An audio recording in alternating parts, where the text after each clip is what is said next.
Let me show you around Infinite Painter's drawing interface. This area where you draw is called the studio.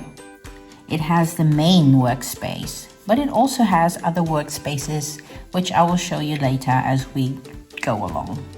This button up here is the return to the home screen button. When you click on it, it takes you back to the home screen. This here is the main toolbar.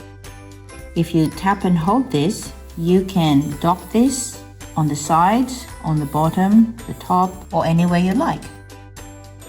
It controls how your digital brushes work. So this is the brush tool, and when you click on it, it opens up a selection of different brushes that you can use. There's pencils, there's pens, watercolor, and so on. You can also find the settings up here to tweak your brush into different settings. And if you're using, this is a Lenovo Idea Tab that comes with the Lenovo Idea Tab pen, and it has pressure sensitivity as well as tilt. So you can also control those settings from there. Next is the smudge or blend tool, and it only has a few options. Then we have the eraser tool, which has the same options as the brush tool. And then this controls the size of your brush so that the strokes can be bigger or smaller. Also the angle. This one here on the bottom controls the opacity, whether your strokes are see-through or not. And this is the color tool. It has several options that you can choose from.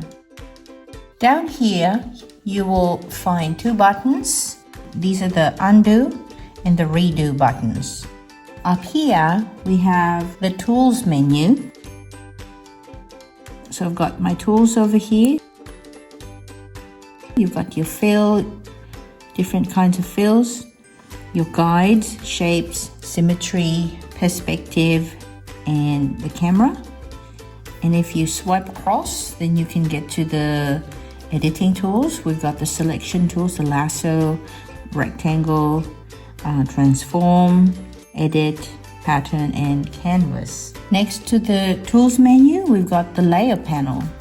So this diamond shape here hides and unhides the layer panel. You can also swipe it across to expand that a bit.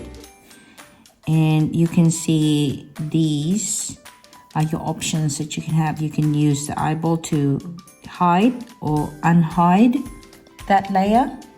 You can control your paper's background color from here.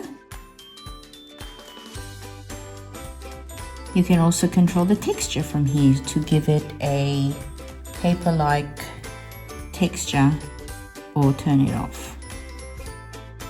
Then the three dots at the top, that's your options menu. And here you will find all the file operations, settings, and help. So you can add a new photo as your reference image. You can open a new Infinite Painter project file.